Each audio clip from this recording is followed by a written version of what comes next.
Welcome in, everyone, to another edition of the GSMC College Football Podcast, brought to you by the GSMC Sports Network. I'm your host, as always, Tommy Brzee. It is Tuesday, September 3rd, and we have a great show for you today. We're going to start talking about that game that went down yesterday. Florida State falls to Boston College 28-13. Definitely a ton to unpack because Florida State has a ton of questions to get to, that is for sure. Then we'll get to the winners and losers from week one. It's officially over, and there are a number of things to talk about. Some freshman wide receivers went absolutely crazy. Not too many upsets in this week, so definitely keep your eye out on some for this weekend. But then we'll get into the top 10 teams, what they did this weekend. There were a number that just absolutely rolled over their opponent, had a number of really good things, and then there were a couple that did not do very well, and I want to break down exactly what went wrong and how we can how we should feel about Oregon and Michigan going into week two. Then we have the week one whip around. We'll continue that. We'll just go around to all the other games that I haven't had a chance to cover yet. And then we'll finish it off with a top 12 Tuesday, where I'll give you my top 12 teams in the country. But before we jump in, I do want to remind you all we get tons of questions and comments throughout the show. And the best way for you all to get your question on the screen, we can have a fun back and forth, is to use that super chat feature at the bottom of the chat there, that little $sign. You can click on that, add any question, any comment, any criticism that you would like to bring up on the show, and it will pop up on the screen. I can absolutely get to it. Sometimes the chat goes just a little bit too fast for me to keep up with it. So if you'd like to utilize that, please do. And also the GSMCpodcast.net page is up and running if you would like to use that as well. We'll do the exact same thing. But let's jump in right here because this one was ugly. Florida State falls to Boston College 28-13. Boston College obviously covers the 16.5 point spread going into this one, and it was downright terrible from Florida State pretty much from start to finish in this one. It was bad. They did not look prepared once again. They did not look like the team that wanted it more once again, and they looked like the team that was getting bullied on the line of scrimmage once again by a team that they should not have. So a lot of things to unpack from here, but overall takeaways, more than anything, I think the biggest question to me is just what happened? I have no earthly idea how that just happened last night because Florida State got pushed around in week one by Georgia Tech. They knew that their offensive and defensive line did not play as well as they needed to. They knew that they were coming home after a long trip to Dublin. Maybe that played a factor. Maybe the travel issues and some different things got in the way of those guys being fully focused on that game last Saturday. There was no excuse for this one. You were back in Tallahassee. You had your home crowd behind you. You were playing a team that was worse than Georgia Tech is, frankly. If I had to rank these teams, I'd put them around the same area, but I give Georgia Tech the favor here, and you got taken to the woodshed. There was not a point in this game where it looked like Florida State was in control by any means. It was all over the place, and it was pretty much exactly what you saw a week ago, which makes Florida State fans, I assume, just beyond angry. And I think you look at DJ, obviously. DJ had a remarkably terrible day. He missed a number of open receivers. He missed a big touchdown that could have gotten back in the game. The only time he did throw a touchdown was Portier just going absolutely crazy and breaking a couple of tackles and getting in for a score. So he was not good. And a lot of it does fall on the offensive staff. I thought the game plan, again, was not very good. I thought they did not put him in winning situations. But at the end of the day, he missed wide open receivers. He missed ones that pretty much every single Power 4 quarterback should be able to make. So a ton of questions around him. They didn't necessarily get all they needed from the defense either. The defense in the first half was just downright bad. There were a number of plays that were pretty basic. It was just a crosser over the middle of the field, and then they would release the running back out of the backfield on the other side. It was a completion every single time. It was an absolute layup, and they got a touchdown off of it on one of the plays, which was it was insane to me how little adjustments there were throughout that first half for Florida State. And then in the second half, they settled down a little bit on defense, but it still wasn't great. It still was Thomas Castellanos essentially being able to do whatever he wanted on that football field, and that falls entirely on the coaches. I understand the players are out there and they are not playing great right now, but at the end of the day, Mike Norvell, Alex Atkins, Adam Fuller, all of those guys know what happened a week ago. They know that was so embarrassing, that what happened against Georgia Tech a week ago, and they know that if they went back home and lost to that Boston College team, it would be that much more embarrassing. And the questions wouldn't be, what is Florida State going to be this season? It would be, what is Mike Norvell going to be as the head coach of Florida State going forward? And that's the same question that I have. I am very, very confused. What happened between them barely missing the playoff a year ago, getting snubbed in a lot of people's eyes from the playoff a year ago, and showing up this year and being just totally flat? I understand the talent is not as good. I understand they made some mistakes in the portal going out and getting DJ and doing that type of stuff. I totally get all of that. It doesn't excuse what happened. It doesn't excuse what happened in these first 2 weeks, because they are bigger, they are faster, they are stronger, they are more talented than both Boston College and Georgia Tech by a mile. But at the end of the day, huge shout out to Thomas Castellanos and this Boston College team. Huge shout out to Bill O'Brien for putting together a game plan that, while simple, it worked really, really well against this Florida State team, and kind of leaning into Thomas Castellanos' strength, which is obviously running the football. So a ton of different stuff to get to in this one, but the one thing I definitely want to jump into is just how Boston College was able to pull this off. I want to get into just where Florida State went wrong and where Boston College went really right, and the biggest one is just having Thomas Castellanos under center. He is a downright special player and one of those guys that you walk into the building with Florida State and it's not one of those games that is all that scary. Well, it's scary, obviously, but you don't have no answers. You don't have a guy that can't match up with a Florida State or a Clemson or a Miami later on in the year. So this is a very, very special player and a guy that opens so many different doors for their offense, and he did it on Saturday. I mean, 10 for 16, 106 yards passing, 2 touchdowns passing, 14 carries, 73 yards, and a touchdown. He did everything that you possibly could have wanted him to do in this game and was very, very confident in an offense that is relatively new to him. Now, it was relatively similar to what they were going with a year ago, but at the end of the day, it was really impressive what he was able to do in an offense that should be a little bit tougher for him to run. I'll be totally honest. Florida State was able to get home 3 times for a sack, but more than anything, you saw Thomas Castellanos essentially just running all over the field for much of this game. But the second part of this is just Florida State's dysfunction. I have no earthly idea how they're getting to this point, but at the end of the day, DJ was downright terrible, had 50% completion percentage, less than 300 yards, a pick, a touchdown.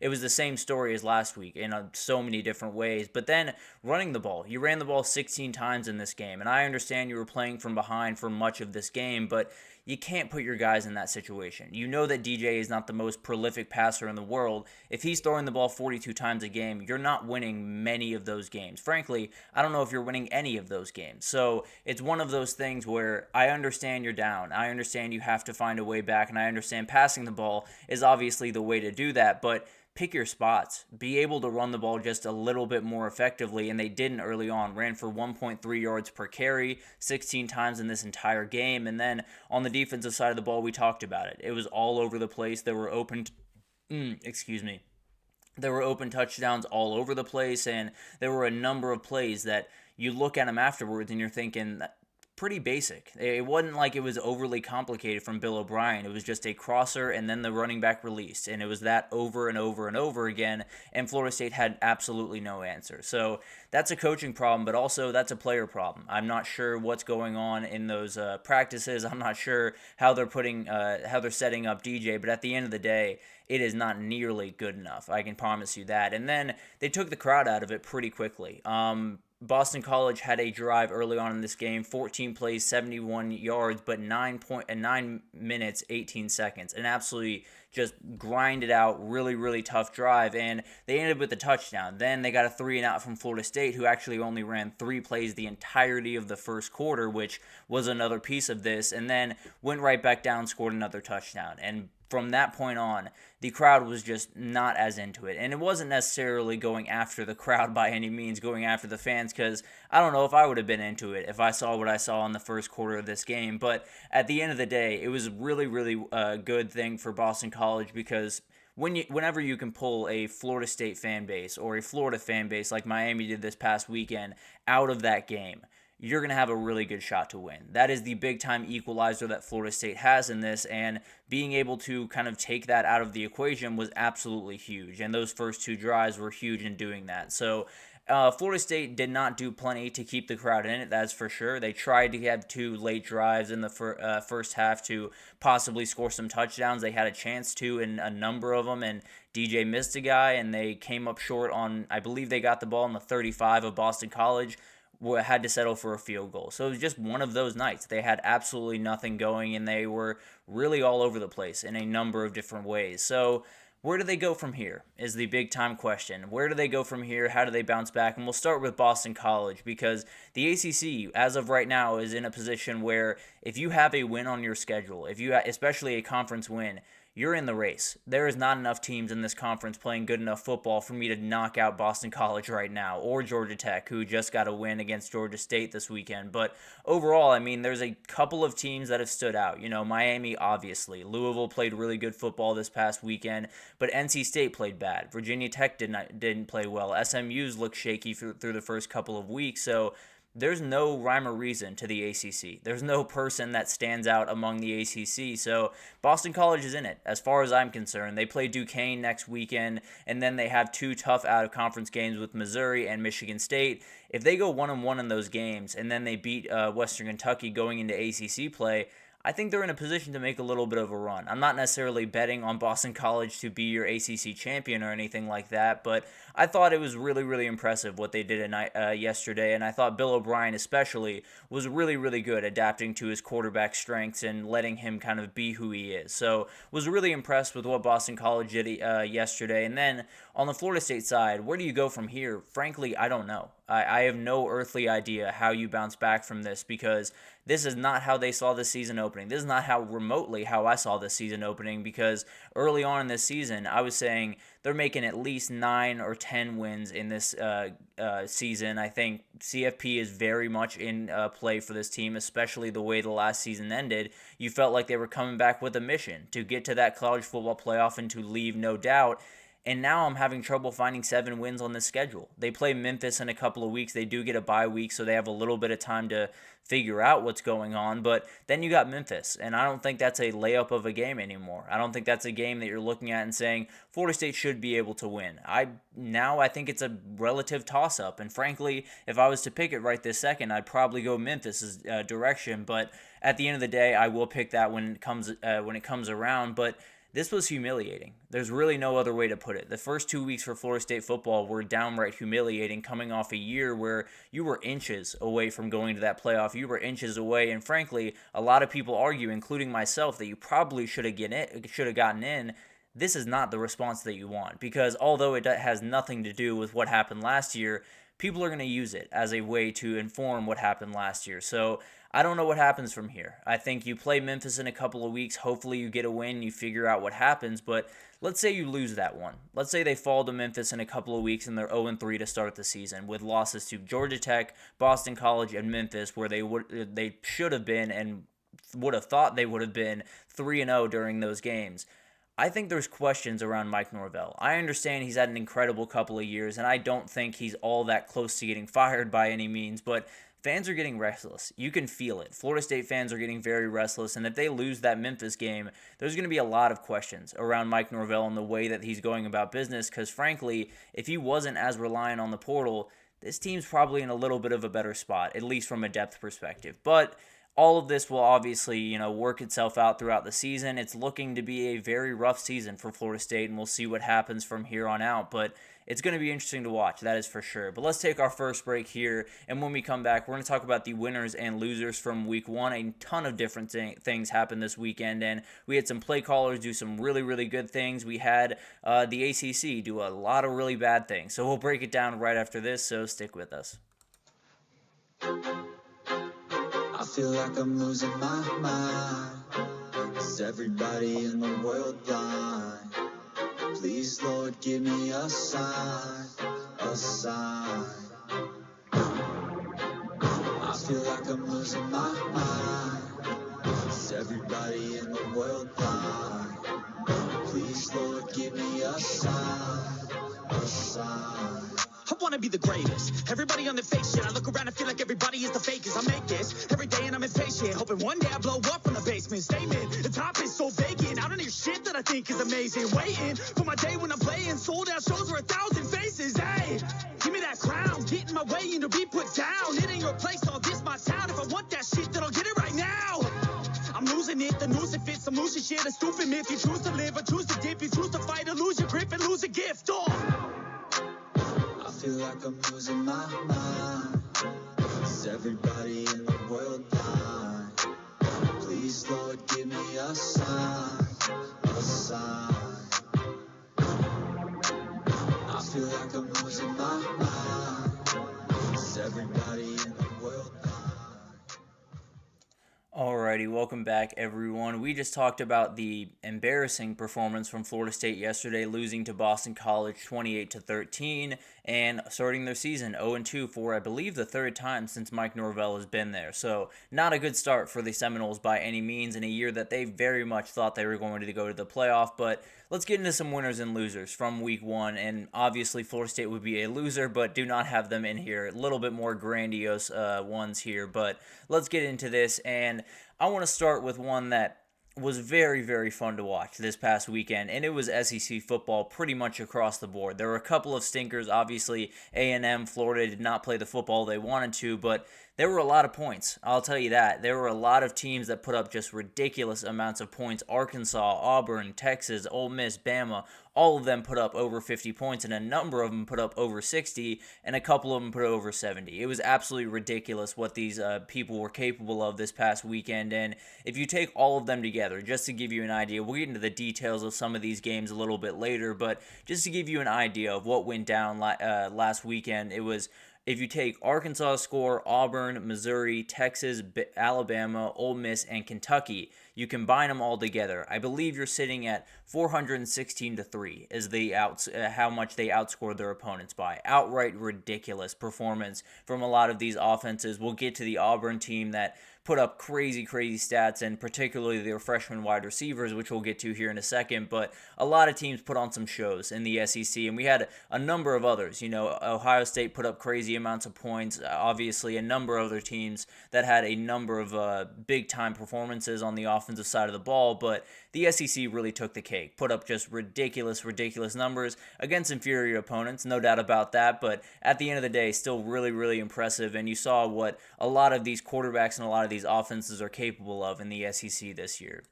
Moving forward to a loser, people who like upsets had a tough week. 58-2 were double-digit favorites this last weekend, and Boston College threw us a little bit of a bone last night to give us a little bit more craziness in this week, but Vandy was the only team that won as a double-digit underdog against Virginia Tech this past weekend, so a little bit weird. Now, there were some very close calls. Michigan State barely beat FAU, Northwestern barely beat Miami of Ohio. Texas Tech escaped Abilene Christian, frankly should have lost. South Carolina, almost the exact same thing with Old Dominion. So it was a lot of really close threats. And then you had UNLV get the upset over Houston, although that was only a 2.5 point spread by the time it came up. So I think it's going to be one of those weeks where we look back and we say, wow, that really wasn't all that crazy, but maybe it gets crazier this weekend. Maybe this week being not as chaotic, not as wild, is a precursor to this next weekend being all over the place and absolutely off the wall. So definitely, if that's the trade-off that we're making, I'm more than fine with that. Still some really great football this past weekend and some really close upsets, but nothing actually broke through except for Vandy and Boston College this past week. Moving on, another winner is teams with new play callers had a day. Whether it was the offensive or defensive play callers for these teams, you had a lot of those big-time hires from this offseason really show themselves. And the big headline was Andy Kotelnicki at Penn State did an incredible job with that offense, showed what Drew Aller can be in a explosive down-the-field offense, was really fun to watch. Bush Hamden over at Kentucky did a really good job in his first game coming over from Boise State. Chip Kelly obviously got that offense rolling. Kalen DeBoer / Nick Sheridan, not exactly sure who's calling plays out there, but down in Tuscaloosa got everything rolling. And then on the defensive side of the ball, you had a couple of big performances as well. DeAnton Lynn, Blake Baker battled it out at USC LSU, and that was a really fun matchup and one where you saw the differences in the defense. Now, those defenses still have a number of big-time holes, particularly on the back end, but I still think there were huge strides that were taken by both those defenses in this offseason, and it was obviously because of the guys that they were able to hire. Tom Allen did a great job in his first game at Penn State, and so did Elko at A&M, although they came out on the wrong side of that. So a lot of really good performances from the new coordinator hires that all across the country were huge news all offseason, and they're delivering thus far, that is for sure.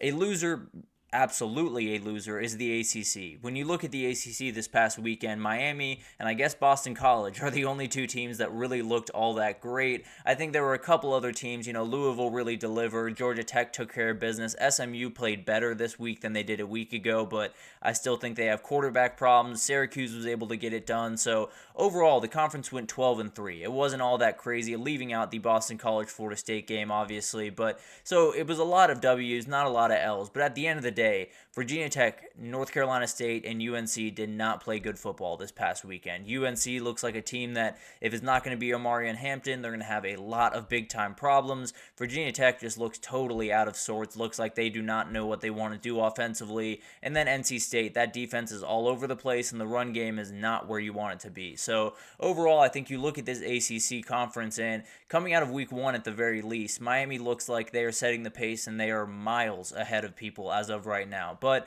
we'll see what happens throughout the year. Obviously, Clemson is a team that could bounce back. Don't have to play Georgia again, so that helps a little bit. But we'll see what happens in the ACC. As of right now, it is definitely the weakest of the Power 4 conferences coming out of week one. Winners are big time. Freshman wide receivers just took over this weekend. It was incredible to watch a lot of these guys go to work, and there are a number to get to, so I want to break this down real quick. Jeremiah Smith put on a show, 2 touchdowns, 92 yards for Ohio State. Ryan Williams had 2 big-time catches, one 84-yard touchdown, another touchdown in that one, 193 yards, 2 touchdowns on only 2 catches. So had himself a very nice day. Then Auburn's trio went crazy. You had Cam Coleman had 62 yards and a touchdown. Perry Thompson 82 yards and a touchdown. Malcolm Simmons 91 yards and a touchdown. They did everything you could possibly want them to do, and obviously, playing Alabama A&M lends itself to that just a little bit, but still really incredible performances from that group over there in Auburn, Alabama. Then you had Texas. Ryan Wingo led them in receiving yards in a day where they spread the ball out a ton. He made a number of really, really good plays, and I know Texas fans are very happy about him. And then you had Reese Vanderzee, made a number of big-time plays for Iowa. Was the first time I've seen an Iowa receiver do a lot of good things in a football game, if I'm being totally honest. He had 66 yards, 2 touchdowns, and this entire Iowa offense looked a lot better in the second half of that game. So definitely a lot of really impressive performances from the freshman wide receivers all over the country, and it shows you, we were talking about him coming in being one of the best groups that I've seen in quite some time. They're definitely living up to the billing, at least through week one, and I think it might just continue, especially with that guy right there, Jeremiah Smith, just downright special. He is insane, and one of those guys that, frankly, could lead Ohio State in receiving yards, and if you're a freshman leading Ohio State in receiving yards, you're an alien. It's outright insane what he's capable of doing on a football field, but awesome to watch, and cannot wait to see what these wide receivers can do throughout the season. Moving forward, if you did not like the 90s or the 2000s in college football, strap in, because it's going to be a very, very tough year for you. We saw USC get a huge win in Las Vegas over LSU and showed just how far that defense has come. Still some issues, but definitely much, much better than a year ago. Notre Dame got maybe one of the most, if not the most impressive win over there in Kyle Field, getting a top 20 win. Absolutely huge for them. And then, not to be outdone, Miami put on a show in Gainesville, and collectively, they might have brought back the late 90s, early 2000s football that a lot of people did not like. Miami was obviously very, very loud. USC was obviously the cream of the crop with Reggie Bush and Matt Leinart and all of those guys, but the hype behind these teams is real. You can feel it in the college football world right now, and it was only a matter of time. Whenever USC really hit big, it was always going to be a lot of talk around those two entities. And then Notre Dame is one of those that has been on the national stage for quite some time, not necessarily like they're just now getting onto the national stage again, but they did just get a huge win, and a win that, frankly, in past years, they do not get a lot of the time. So a huge, huge thing for all of those programs, and frankly, if you put all three of those teams together, you're going to have a really, really fun year. If USC, Miami, and Notre Dame are all in the mix, along with teams like Texas and Ohio State and Alabama and Georgia, it's going to be a lot of fun. You're going to have a lot of really, really fun jersey matchups in the playoff at the end of the day. And then finally, a winner and a loser is the Big Ten. This is kind of a complicated one because the Big Ten did go 17-1 this past weekend. Absolutely no help from the Golden Gophers on Thursday. But at the end of the day, 17, huge amount of wins. Obviously, they dominated, got the number of wins that they needed to get. There were a lot of really, really rough performances. Michigan State barely escaped FAU with a really gross performance up there. Wisconsin was essentially gifted a muff punt to beat Western Michigan. Oregon really struggled, and we'll get into the details of that in the next segment. And then Michigan as well. Again, the next segment we'll get into. Northwestern barely beat Miami of Ohio. UCLA had a really rough 3-point win against Hawaii. There were a lot of really, really bad things from the Big Ten. Now, they did come out on the winning side of things, so not necessarily too much to worry about. But when you're looking back at this week, the two teams that were really impressive were USC and Penn State. Those are the teams that got those big-time wins against LSU, against West Virginia. Ohio State played good football, but it was Akron, so I'm kind of taking that a little bit out of the equation here. But overall, I think you got the wins that you needed to. You got two really big ones, obviously, but at the end of the day, there is a lot of questions about a lot of the teams in this conference, and we'll see what they can do throughout the rest of the season. Obviously, Oregon and Michigan are going to have to turn it around, because if they don't, then they might be in for a really long season and one that leaves a lot on the table. So overall, I think when you look at the winners and losers from week one, it's a little bit all over the place. Obviously, this is going to take form over the next couple of weeks, and we'll see exactly who can separate themselves. Miami is a huge winner right now. If they fall to USF in a couple of weeks, they won't be. So it'll be really interesting to see how this develops and people flip from winners to losers and back again. It obviously will go all over the place throughout this year, but let's take our second break here. And when we come back, we're going to talk about the top 10 teams. A number of them just went to work this weekend, just took their teams to the woodshed. And then we had a couple that had some really worrisome performances, and I'll get into how worrisome they are and how long they might just follow these teams. So we'll get into that right after this, so stick with us. Looking for your daily fix of sports talk without having to pay for it? GSMC Sports Network is available on YouTube. Just search GSMC Sports Network. Get your fix of daily sports talk shows on YouTube, absolutely free. NFL, college football, NBA, MLB, MMA, UFC, fantasy football, and so much more. GSMC Sports Network has shows running all day long, with new sports shows starting every 2 hours. Just like on your favorite cable sports channel, except GSMC Sports Network is absolutely free. Just search GSMC Sports Network on YouTube to catch one of your new favorite shows, like the GSMC College Football Podcast, Chip Shot Football Podcast, Hoops and Heels Women's Sports Podcast, GSMC Basketball Podcast, and so many more. Check it out for yourself. GSMC Sports Network, now available on YouTube absolutely free. Search GSMC Sports Network on YouTube right now. Alrighty, welcome back, everyone. We just talked about the winners and the losers from last week. Obviously, the freshman wide receivers really showed out, and the ACC did not. So I wanted to break that down real quick for you guys, but let's get into the top 10 teams. There were a number of big-time storylines from this past weekend around these top 10 teams, and a couple that did really, really good work this past weekend, a couple that did not. And I'll get into all of the details on that right here. So let's start with the Ohio State Buckeyes, who got a big win, 52-6 over Akron, and this was a pretty straightforward performance from Ohio State. Started a little bit slow, but had a great second half, and I think Will Howard showed that he can really run this offense. Went 17 for 28, 228 yards, 3 touchdowns, and honestly had a couple of drops in there as well. So it was really impressive. I thought did exactly what you wanted them to do. I think the quarterback run game will be a bigger part of the offense as they move forward, but relatively it was vanilla on Saturday. Just overall, I think they kept everything pretty basic and made sure that this offense moved, and it really did in that second half. So really impressive. They had 2 defensive touchdowns from Lathan Ransom and Gabe Powers and another pick from Denzel Burke. So they looked like themselves on defense, that is for sure. They looked like the team that we expected them to be, and I think they're going to continue that trend. They have quite a bit of time to figure out who they need to be before they get into Big Ten play and before they get into real big-time Big Ten play when they head out to Oregon. But overall, there's a ton of positives here. I think the quarterback run game will be utilized more going forward, but this was pretty much an autopilot blowout for this team. They did exactly what they needed to do in week 1, and although I have respect for the Zips, I don't necessarily think this was too much of a challenge for Ohio State. So we'll see what they're about in a couple of weeks here, but at the end of the day, they have quite a bit of time to figure out all of the little things they need to figure out and then hit the ground running when they hit Big Ten play. So good performance from Ohio State, not a ton of negatives to take away from it. A little bit of a slow start, which is a little bit worrisome, but other than that, an absolute dominating performance and exactly what you would expect from Ohio State. Moving on to Texas, this was really impressive to me. When I was watching this game this past weekend, I did not think that Texas was going to, first of all, shut them out.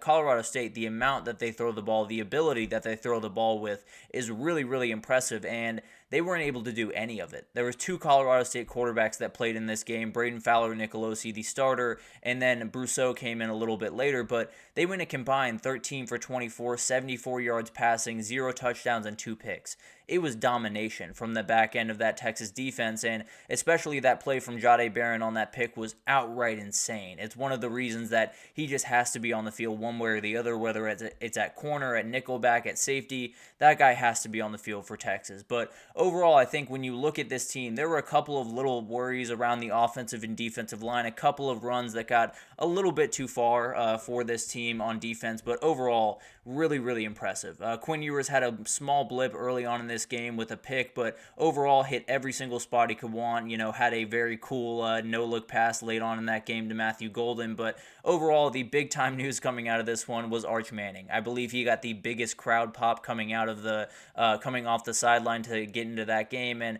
played really, really well. Pass for a touchdown, pass for a touchdown on a very weird play to Silas Bolden, and then rush for a touchdown. The talent is very, very obvious, and frankly, I think if Quinn Ewers goes down again, as he did the past 2 years, I think they would feel very confident with Arch running this offense. He looked really, really good, and although it was late in the game, garbage time, he was very, very impressive. And they got plenty from the running backs. Didn't necessarily lean on them too much in this game. I think you'll see a little bit more of that running back by committee against Michigan, but everything is all systems go for Texas as they head into that Michigan game this weekend.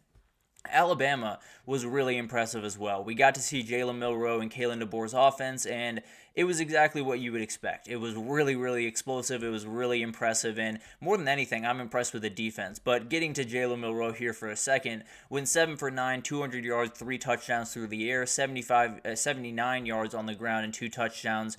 Just ridiculous performances. If he's doing that all year, this is your Heisman winner, and he's running away with it. I can promise you that. There was a ton of running in this game. 47 rushes, 18 passes for Alabama, so you can see the difference in the offense. And then you saw what Ryan Williams was able to do on those long touchdowns. Really impressive performance from the young guy. I think they're likely going to need a couple more guys to step up. I think Kendrick Law and Jeremy Bernard are going to be huge pieces for this team going forward, but overall, the guys that really, really showed out were the defense. It was incredible what they were able to do against a team that is going to throw the ball around, is going to go quick, is going to do a lot of those different things. They were able to shut them down pretty much from start to finish. Jahad Campbell was incredible throughout this game, making just about every tackle you could want, and then Kwal Rousseau was all over this team. He was in the backfield pretty much every single time, so really impressive performance from this defense. I think Kane Womack has brought over exactly what they needed. A little bit of aggression, a little bit of more blitz-heavy type defense, and it's really working, at least through game one. Obviously, a ton of big-time tests with South Florida, then Wisconsin, then obviously Georgia coming to town for Alabama, so this is definitely going to be the easier of their games this upcoming season, but a really remarkable performance, and I think exactly what Alabama fans wanted to see in Kalen DeBoer's debut. Moving on to Ole Miss, they went to work. It was absolutely incredible to watch this offense go to work this Saturday, 76-0 over Furman, and Jackson Dart was at the very center of it. And I understand it was Furman, but the stuff he did in the first half was just outright ridiculous. 22 of 27, over 400 yards, 5 touchdowns, a rush on the ground, or a touchdown on the ground, just ridiculous. And he had all 4 receivers getting involved, all guys over 40 yards, so it was incredible to watch that offense go to work. And then on the defensive side of the ball, 4 sacks, 16 tackles for loss. They did exactly what they wanted to do with Chris Paul Jr., Cam Franklin, and Chris Hardy getting really in on the action. So it was really impressive. Overall, this team looked the part. They looked exactly how you wanted them to look in that first game. And then obviously it kicks up from here. Things get a lot more real, and a lot more hype goes into this team that already had insane amounts going into the season. So it's going to be interesting to see what happens. Obviously, they have a couple of games to get ready before SEC play, but as of right now, everything looks really, really good for this Rebels team. But moving on to the teams that gave us a little bit of something to worry about, and I'll start with the Oregon Ducks. This one was really weird. If you look at the box score for this one, you would think that Oregon won by 28, 35 points, because they had really good days all around. Dylan Gabriel had almost 400 yards passing, went 41 for 49, which is another problem we'll get to here in a second. But in this game, Oregon had a missed field goal, a fumble, and 2 turnovers on downs. Now, some of that stuff is not going to happen too often. Some of that stuff could happen very often. That missed field goal could be a sign of what's to come. The turnover on downs likely aren't going to happen against a team that's not named Idaho, because you likely are not going to go for it in those situations against a team not named Idaho. So I'm not overly worried about that part of it. The thing I am worried about is this offensive line. The injury to Matthew Bedford was huge for this team. Idaho had 3 sacks in this game. That should never happen, just plain and simple. Bo Nix was sacked 6 times all of last year, so it is entirely different on this offensive line and does not look the part as of right now, and I think it's going to be a minute until Matthew Bedford gets back. Not exactly sure when that's going to be, but they got to figure that out one way or the other, because they could not run the ball in this game. Went for 2.9 yards per carry, threw the ball 49 times, and that's why. They had no running game to speak of, and overall, I'm not all that worried about Oregon. I think they're going to be fine. I think they're going to be able to play much better football going forward, and hopefully that offensive line figures itself out. But as of right now, they don't look all that explosive on offense because Dylan Gabriel doesn't have the biggest arm in the world, and he did hit a helmet early on in this game, so maybe that's something to watch as they move forward. But they got Boise State coming to town, and as we saw this past weekend, they can score with you. So if they are not able to put up the points that they need to, if they're not able to run the ball the way that they need to this upcoming weekend, that one could get a little bit closer than we're expecting. So Oregon, a lot of hype going into this season. I still tend to believe they are one of the top teams in the country, but this was a really worrying performance and a number of things that aren't necessarily going to be fixed just overnight. But moving on, Michigan also had a very rough performance this past weekend. This one was ugly at times for Michigan. The passing game was not necessarily where you want it to be as of right now, and it was Davis Warren who ended up getting the start at quarterback, but it was not clean. 15 for 25, 118 yards, 1 touchdown, 1 INT, and the biggest difference is when they targeted Colston Loveland, they were very successful. When they didn't, they were not at all. Colston Loveland, they went 8 for 9 when passing to him, 87 yards and a touchdown. When not, it was 7 for 16 passing, 31 yards and an INT. So that's the offense. If that's going to be the offense going forward, you're going to be able to key in on that guy in particular, put a safety over top, have a linebacker trail him, and you're not going to be able to get the ball to him, plain and simple. So if that's the plan going into this Texas game, if they have no other wide receivers show up in that Texas game, then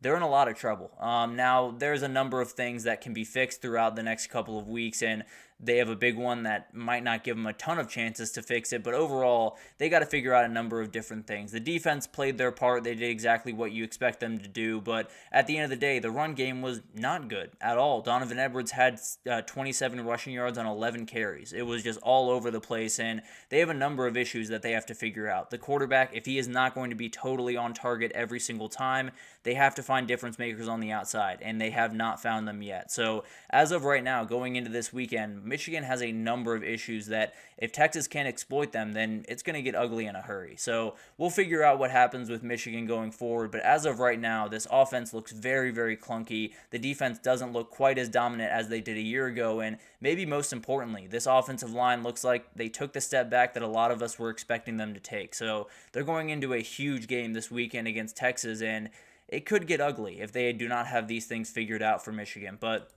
moving on to Florida State, this one was bad. We talked about it earlier in the show, so I won't waste too much time here, but I don't know how this happened. I don't know how you had what happened in week 1 happen and then walk out on the field, on your own field, and get dominated this way. It was ugly from start to finish. DJ was all over the place. The offensive and defensive game plans were downright terrible. Boston College wasn't even being really all that dynamic on offense and was still really capable of doing everything they wanted to do. They got outrushed by 242 yards. It was domination all over the place for Boston College, and it just shouldn't have been, especially after what happened last week and a year ago to Florida State.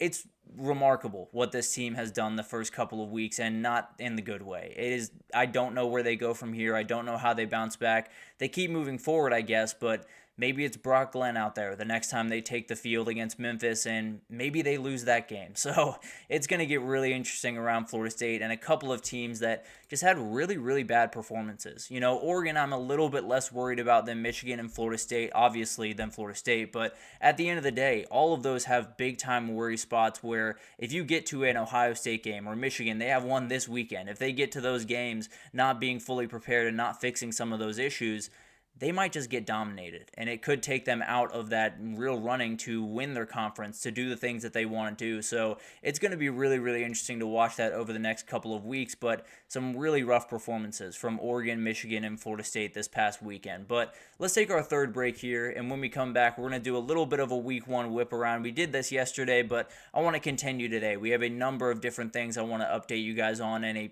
number of just ridiculous performances from this past week that I want to get on y'all's radar. So we'll break it down right after this, so stick with us.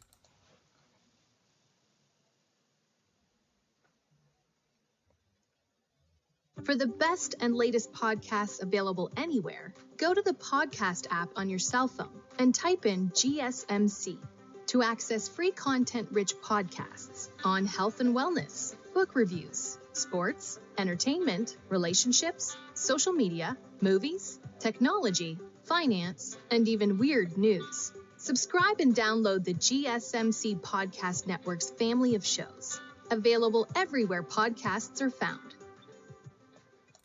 Alrighty, welcome back everyone. We just talked about some of the different things going on with the top 10 teams in the country, a couple of really, really dominating performances, a couple of not so great performances this past weekend, so definitely a lot for them to figure out. But let's get into a week one whip around. There is a number of different things I want to get to, and let's go ahead and jump in because there is just so many games. I apologize, my hair's a little bit all over the place here, but let's get into the Tennessee game that stole a lot of headlines this past weekend where you probably didn't expect them to, and it was because of Nico Iamaleava. He was downright magical in this game, and obviously it is UT Chattanooga. I'm not going to put too much energy into this one, but everything was there. Everything was absolutely perfect from this kid throughout this game, and it's hard if you're a Tennessee fan to not come out of this one thinking you have the guy, because he went to work, 22 of 28, 314 yards passing, 3 touchdowns, and if you look at a couple of those throws that he made, they are NFL-level throws. It is outright ridiculous what this kid can do with the football, and while it is UT Chattanooga, this weekend he might just show you guys that he can do it against just about any defense in the country against NC State. So really impressive performance from him. Dylan Sampson was as impressive, 12 carries, 124 yards, 3 touchdowns, and then Dante Thornton was a huge piece of this offense, had 105 yards, 2 touchdowns in this game, so did exactly what they wanted to do, and now it's on to NC State and Charlotte, and we'll see if they can prove a point in that game and continue this really, really good run they started on. Moving on to Oklahoma State, this was a really impressive performance. This is the best FCS team in the country, and by a pretty good margin. South Dakota State is a really, really good team, has the Heisman of the FCS from a year ago in Matt Gronowski, and a very, very good team, and Oklahoma State just kind of took it to him. Was really, really impressive throughout this entire thing. Alan Bowman had a great day, 25 for 34, 267 yards, 3 touchdowns, and most importantly, 0 picks, which has been a big-time problem for him. If he cleans that up throughout the season, they're going to have a really, really nice season. And then Ollie Gordon, over 100 yards, 2 touchdowns, essentially just a day at the office for Ollie Gordon. So really impressive performance from Oklahoma State. I thought one of the more under-the-radar impressive performances this past weekend, and now it's time for them to really get to work and get into the meat of this schedule that they very well could go 11-1, 10-2, maybe even 12-0, and find themselves into the Big 12 championship. But moving forward to another Big 12 contender, Kansas State did really, really good work this past weekend. Obviously,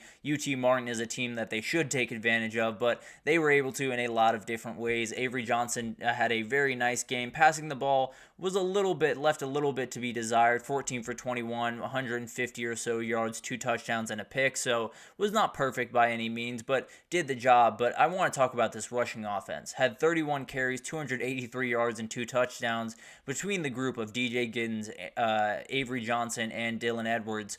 they're going to be ridiculous throughout this year, and that's going to be the big-time part of this offense. So would love to see more from that pass game, no doubt about it, but definitely really impressive performance, and we'll see what they have against Tulane. Maybe they ride that run game to another win. Maybe the pass game comes back to bite them, but definitely one that I'll be tuning into. I can promise you that. Moving on to Nebraska, it was all about Dylan Raiola on Saturday. Everyone was talking about how incredible this kid is, how confident he looked, and man, when you watch it back, it's really obvious. It's not necessarily like he did anything overly incredible, 19 for 27, over 200 yards, 2 touchdowns, but the kid just plays with a confidence that most freshmen in the country don't, and frankly shouldn't. It's actually incredible what he was capable of doing. Found Isaiah Nayer on a beautiful ball downfield who had 6 catches, 121 yards, and that touchdown, and then found Jamal Banks for another touchdown. So he's getting into the groove. He's finding the guys that he needs to find, the really veteran, long receivers that are very talented on this team, and it's one of those things that you're walking into that Colorado game, you have to feel really confident, and this performance did a really, really good job of getting that up for him. So very impressive from the freshman, and I think when you're walking into that Colorado game, you got to feel really good about number 15 if you're a Nebraska fan. Moving on to Auburn, we talked about this earlier. They went to work on Alabama A&M 73-3, and this one was about as good as Auburn fans could have possibly hoped in this one. You know, you knew you were going to see a win. You knew you were likely going to see a lot of points, but you got everything from Cam Coleman, from Perry Thompson, and from Malcolm Simmons, the 3 freshmen. 7 catches between them, over 200 yards, 3 touchdowns. Just ridiculous from that freshman group. And then Keandre Lambert-Smith had 3 catches, 80 yards, and 2 touchdowns. So they did plenty with the new additions to that wide receiver room. Really, really impressive stuff from that group. And then both quarterbacks looked good. Peyton Thorne and Hank Brown, they are supposed to look good against Alabama A&M. I will give you that. But you definitely want to see more from Peyton Thorne this year. And you feel like he's definitely taken a little bit of a stride. He looked really confident on Saturday and definitely has more receivers to throw to. That is definitely the case. So we'll see what happens throughout the next couple of weeks with Auburn, but off to about as good of a start as you could possibly hope. Moving on to Georgia Tech, this was a really impressive performance, and obviously 35-12 doesn't look all that impressive, but coming off that game in Dublin, where you beat a Florida State team that you were not supposed to beat, had all this energy, all this hype, and then you come back home and you play a good Georgia State team. Not a great Georgia State team by any means, but definitely a team that could cause some problems for some Power 4 teams out there because they are so good on the Group of 5 level, but Georgia Tech took care of business. Haynes King had one of his picks that he's likely to have pretty much every game this season, but went 24 for 29, 275 yards, 2 touchdowns, and Malik Rutherford is really becoming the go-to target over there, along with Eric Singleton. 7 catches, 131 yards, and a touchdown.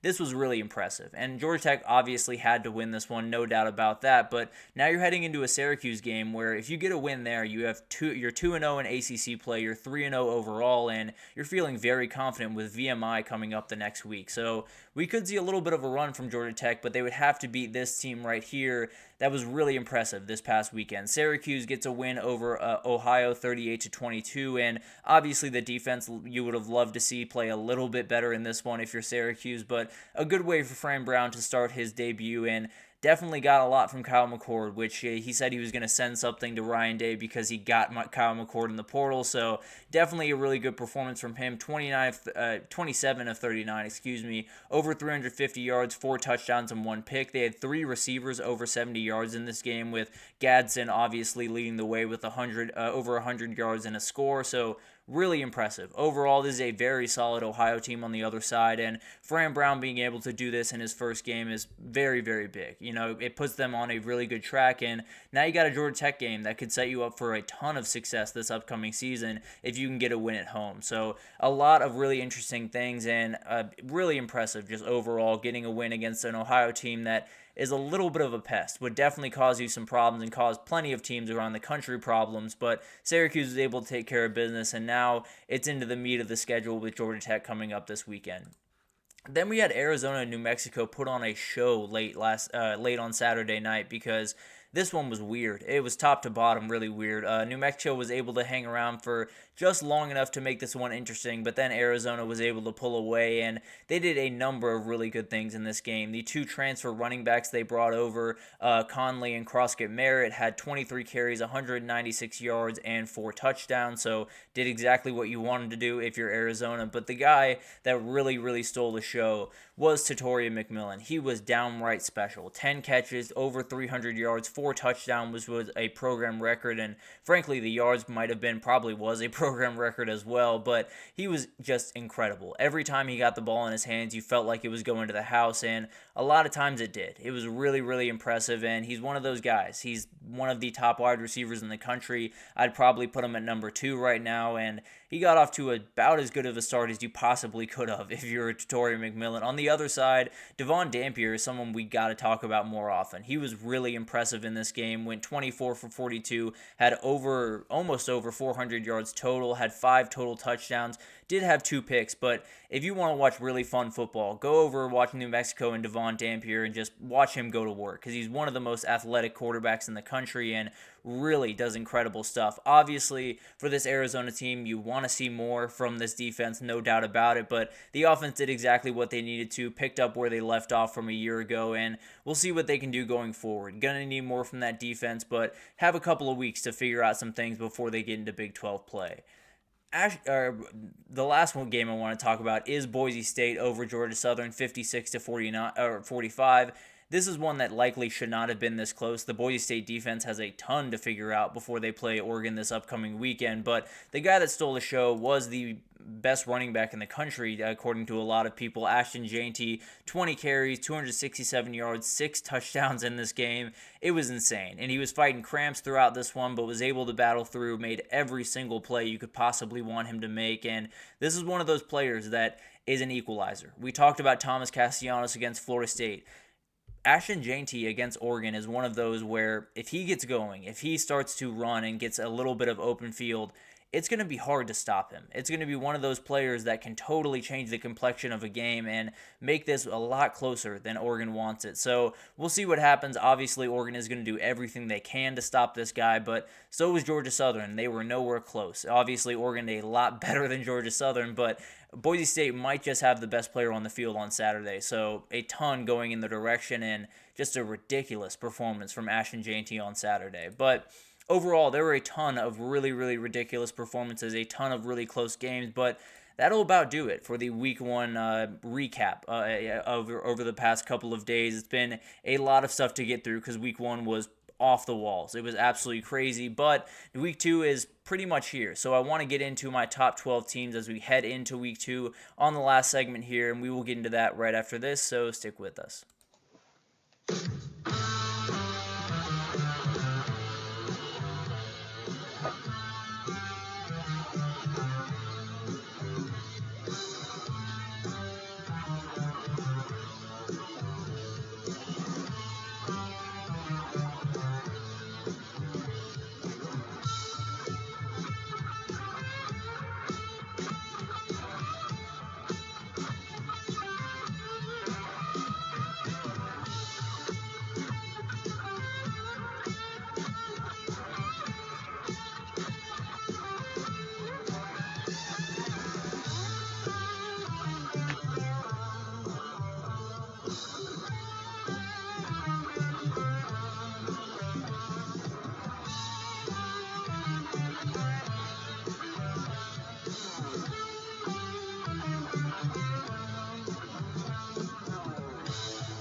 Alrighty, welcome back everyone. We did a little bit of a Week 1 whip around, officially finished all of the games that I want to touch on from this past weekend because there were a ton that I wanted to get to, but let's get into my top 12 teams. We are through Week 1, everything is set after Week 1, and we're heading into a big time Week 2. Obviously, we have Texas, Michigan, we have Tennessee, North Carolina State, we have a ton of big time games this upcoming weekend, so let's give you an idea of where I have everyone sitting as we head into it. And the first one we're going to start from the bottom, so the first one might come as a surprise to some people out there, but I was very close to putting them in the first time around, and what I saw this past weekend makes me feel very confident putting them in now.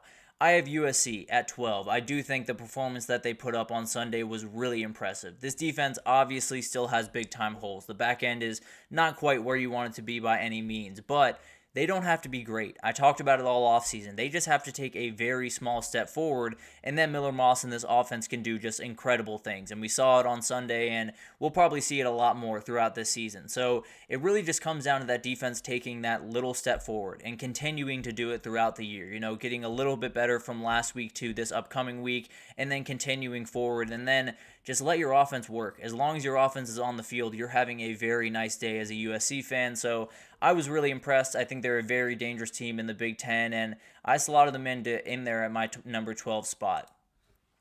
Tennessee, I have at number 11, and I understand some people think people are overreacting to that UT Chattanooga game, and I fully understand that. It was UT Chattanooga. I'm not arguing that, but I was very, very close to putting this team in already going into the season, and they really impressed me on Saturday. Obviously, Nico was the center of that, was just downright magical, did everything that you possibly wanted him to do, but that defense was super stifling, and it was one of those things that you saw exactly what everyone else saw throughout the offseason, and I think this is a team that can make some noise in the SEC. Obviously, so much ahead of them, including this upcoming week against NC State, but this is the hot team on the block, and they feel very, very confident as they head on throughout the rest of this schedule.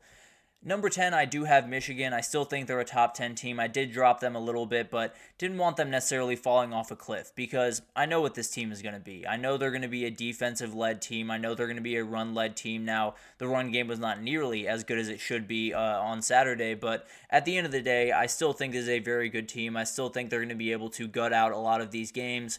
They have a huge one this weekend, and we'll see what they can do against Texas. There are some people that are saying Texas is going to take them to the woodshed. I don't necessarily fall into that group, but we'll see what my pick is later on this week. But it is a lot going on around Michigan, and as of right now, it feels like this team is slipping just a little bit. I still have them as a top 10 team, still think they're very dangerous as we head throughout the season, but was not a good week one performance and not one that feels like you can fix it all that quickly. So definitely some worry out there, but moving on to number 9, it's Miami. I understand that this was a big-time jump for this team. They're a top 10 team. They played just absolutely incredible in Gainesville this past Saturday, and it was one of those things where it wasn't just, that they were bigger, faster, stronger, and tougher than Florida, which in a lot of cases they were, but they had way more poise. Cam Ward walked down to that field, and you would have thought his heart rate was just as comfortable as ever. He was incredible throughout that game and made throws that frankly, no one on earth should be able to make. So,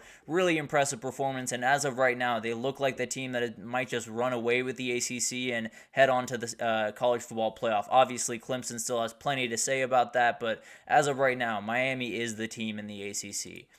Oregon, I'm dropping all the way down to 8, and that is a big-time drop. I understand that, but there are a couple of big-time things in that game that made me very, very worried. The O-line looked really worrisome, and if you get into a Michigan game or an Ohio State game with that level of O-line play, you're going to get eaten up. There's no two ways about it. And then having Dylan Gabriel pass the ball 49 times in this game, way too much. I understand the running game was not going well, and I understand that Dylan Gabriel had a little bit of an injury early on in this game that might have affected him going forward, but if you're not going to be able to stretch the field passing the ball, and if you're going to pass the ball that often, teams are going to have every ability to just sit behind everything, tackle, and then just end up at the end of the day being able to beat you because your offense does not have the explosivity that it had a year ago. So I still think Oregon's a great team. They could bounce right back up with a big-time win over Boise State this weekend, but as of right now, this does not look like the team that we talked about all offseason.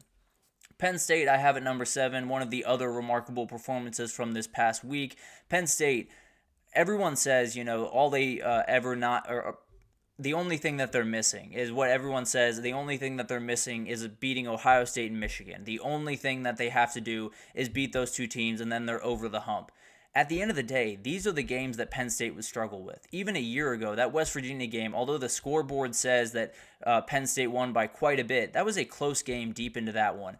Penn State has struggled with Illinois. They've struggled with Indiana. They've struggled with these teams that, frankly, they just shouldn't. And on Saturday, they showed that they're not going to struggle with a lot of these teams this year. So it was really impressive to me, and I think they're one of those teams that could continue up this board if they keep showing what they showed on Saturday. Notre Dame, I have at number 6. Hard to not reward what we saw in College Station this past weekend. Still have some worries about that offense, but I think Mike Denbrock will be able to get it going and get Riley Leonard in the positions that he's supposed to be in and get this really the running offense going a little bit more as that offensive line comes along. So was really impressed with what they were able to do. I think the offense still has a ways to go. That defense is just outright ridiculous, and I think from pretty much every single level is just about as good as you're going to find around the country. So really impressive performance this past weekend, and I think when you look at Notre Dame right now, they might just be in the playoff right now. Looking at the schedule they have ahead, you might just want to pen them into the playoff and see what happens after that. But a really impressive performance and did exactly what Marcus Freeman wanted to do to start this season. Ole Miss, I have at number 5. I think this is a really, really talented team. Obviously did what they needed to do against Furman this past weekend, and it was a layup of a game, no doubt about that, but they did look remarkably clean. It looked like everything was exactly the way that it should be, especially on the defensive side of the ball, which had me a little bit more worried than the offense, obviously. So it's going to be interesting to see this team develop over the next couple of weeks, but as of right now, they look like the team that came in with all of that hype. They look like the team that could possibly win a national title and be a danger in the SEC. So really, really impressive performance. And although it was Furman, a lot of things were in place for that Ole Miss team that you were a little bit worried about going into the season. So really impressive, and I have them slotted in at my number 5 position.